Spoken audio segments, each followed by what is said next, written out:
like him too. He my man, he my boo, he my type, he so cute. I want him and I want him too. I like him too. He my man, he my boo, he my type, he so cute. I want him and I want him too. Hop in the whip, hop in the truck, I do whatever the fuck that I want. I'm not a hoe, I'm not a slut. I like to fuck and I should like to suck.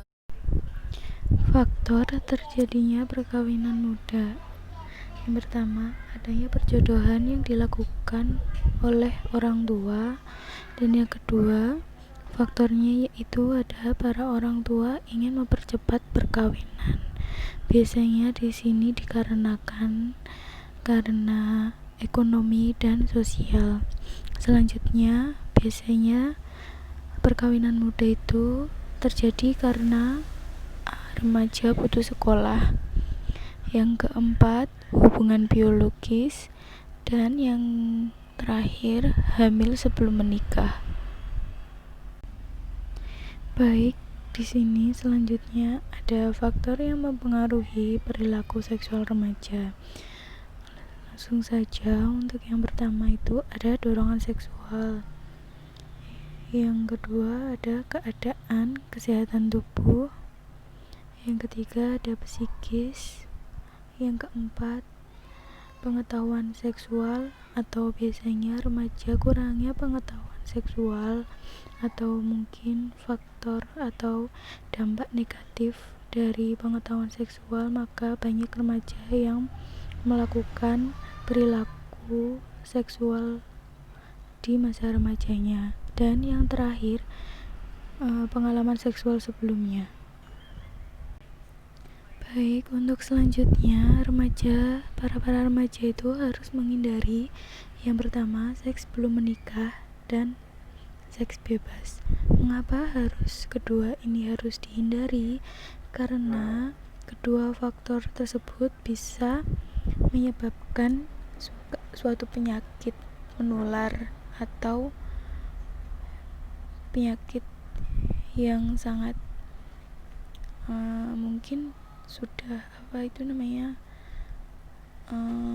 sulit untuk disembuhkan. Yang pertama itu seperti HIV atau AIDS, yang kedua raja singa, yang ketiga bisa terjadi kanker serviks, dan lain-lain masih banyak lagi. Maka dari itu, untuk para remaja di sini kalau bisa hindari kedua faktor tersebut ya, seperti seks belum menikah atau seks bebas. Nah, selanjutnya di sini ada pencegahan. Bagaimana sih untuk mencegah penyakit-penyakit yang terjadi tadi, seperti yang kita bahas sebelumnya tadi? Yang pertama, untuk pencegahannya yaitu hindari hubungan seksual sebelum menikah. Yang kedua, bersikap saling setia dengan pasangan. Dan yang ketiga, say no to drugs. Yang keempat, memeriksakan, kita harus rajin atau sering memeriksakan organ reproduksi kita. Dan untuk yang terakhir, di sini apa sih manfaatnya jika kita mengetahui kesehatan reproduksi pada remaja? Langsung saja, yang pertama, tentu saja dapat menjaga perilaku seks pranikah serta dampaknya, termasuk kehamilan tidak diinginkan, HIV AIDS, dan IMS dapat dicegah. Yang kedua, remaja dapat mengambil keputusan apakah memang dia menginginkan atau tidak dengan pikiran yang sehat, karena remaja sudah mengetahui dampak positif atau negatifnya. Dan yang terakhir, manfaat yang terakhir, pastinya remaja akan menghindari situasi-situasi yang membuat remaja terpaksa atau dipaksa untuk melakukan hubungan seksual tersebut. Baik, terima kasih. Mungkin dari sini ada yang ingin ditanyakan.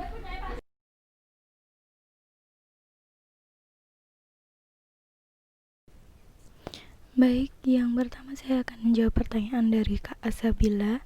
Apa yang dimaksud faktor psikis? Faktor psikis pada masa remaja itu ada dua aspek.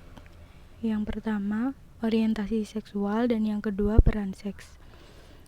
Untuk orientasi seksual itu adalah rasa tertarik terhadap lawan jenis yang timbul dan sejalan dengan berkembang minat terhadap aktivitas yang berhubungan dengan seksual.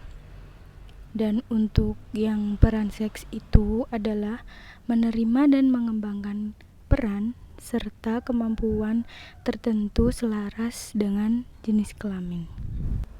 Kurang lebihnya mungkin seperti itu. Selanjutnya di sini saya akan menjawab pertanyaan dari Mbak Feby. Apa solusi yang dapat diberikan kepada remaja yang selalu terpicu pada pemikiran negatif dan mengakibatkan remaja tersebut melakukan seks sendiri maupun bersama pasangannya? Baik, saya sebelumnya kita itu harus mengetahui apa sih pacaran sehat itu. Yang sehat apanya? Yang sehat tentunya itu sehat fisik, sehat emosional, sehat seksual, dan sehat sosial. Sehat fisik itu apa sih? Sehat fisik itu tidak ada kekerasan, tidak ada pemaksaan. Jadi kita kalau pacaran itu tulus, tidak ada yang saling memaksa. Lalu sehat emosional. Sehat emosional itu saling mengerti, terbuka, mengungkapkan dan mengendalikan emosi dengan baik. Jadi kita sama-sama mengendalikan emosi. Jadi kalau misalnya ada yang emosi, jangan ikut emosi. Berpacaran intinya yang kita berpacaran sehat aja lah.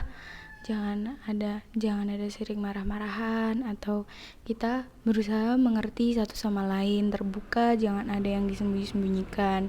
Selanjutnya, sehat seksual atau tidak melakukan perbuatan yang dilarang oleh agama. Contohnya kayak kita melakukan hubungan seksual di luar nikah, itu kan juga tidak baik. Selanjutnya, sehat sosial atau tidak melanggar norma-norma sosial, tetap berhubungan baik dengan teman yang lain. Seperti biasanya kita di sini tuh, biasanya kan remaja itu kalau pacaran itu tuh sering lupa kalau udah pacaran. Kebanyakan orang yang sudah pacaran itu lupa sama teman-temannya sendiri lah. Itu pacaran tidak sehat, tidak baik, tidak bersosial dengan baik. Selanjutnya itu kalau bisa kita para remaja kalau waktu pacaran itu menghindari tempat-tempat yang sepi. Misalnya kita pacaran di hutan atau di semak-semak gitu kan, tempat sepi hanya berdua tanpa ada orang satupun di sekitar kita, itu tidak baik.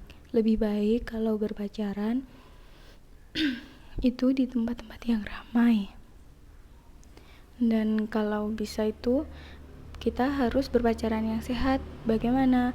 Kita berpikir positif. Kita gaya hidup sehat, seperti sering diajak olahraga bareng, bisa kita lari-lari, jogging, bersepedahan, atau nge-gym bareng, itu juga bisa. Kalau untuk yang melakukan seks sendiri itu lebih baik, saran dari saya, menurut saya itu jangan terlalu lama sendirian. Intinya jangan terlalu lama kita sendirian, atau jangan kebanyakan nonton film-film yang mengundang kita untuk ingin melakukan hubungan seksual.